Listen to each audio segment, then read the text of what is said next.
PASSCO Companies Incorporated is a national market leader in the acquisition, development, and management of multifamily and commercial properties. Today, the company owns about 10,000 multifamily units and approximately 2.5 million square feet of retail across the U.S. In this segment, William Passo, founder and CEO of PASSCO, shares what drives the company today and their secret to success. In my 38 years in this business, I've done everything from avocado orchards to motorcycle parks.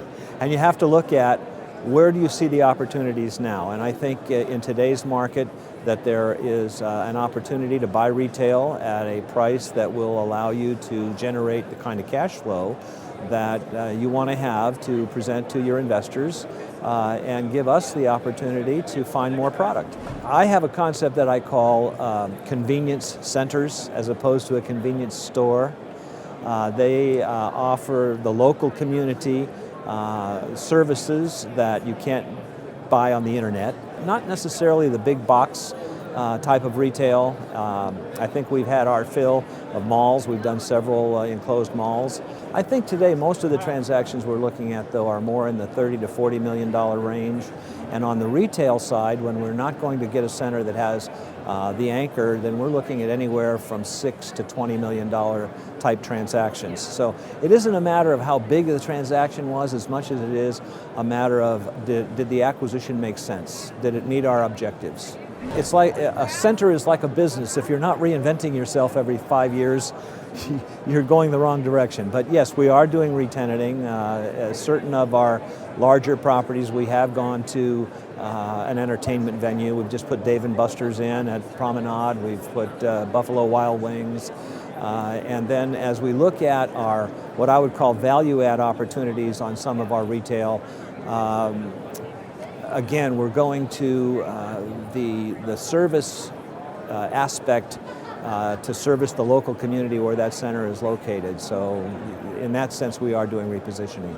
So I think I'm very proud of the fact that in all that time, we have never had a lawsuit or an arbitration.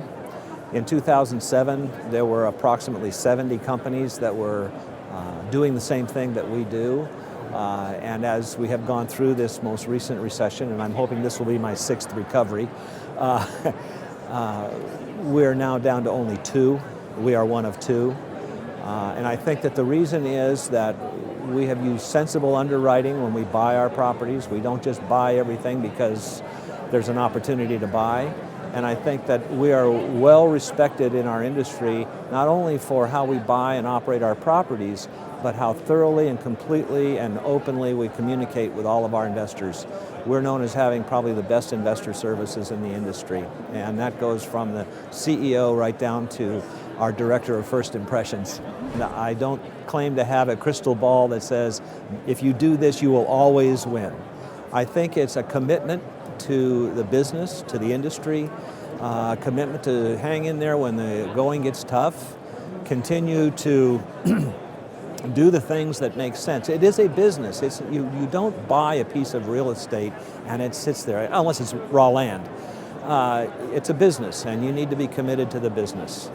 You will have good times and you will have bad times, and hopefully you can time the cycles enough that you have more wins than you have losses. Retail TV is brought to you by Ferris Lee Investments, the largest retail investment advisory firm in the nation.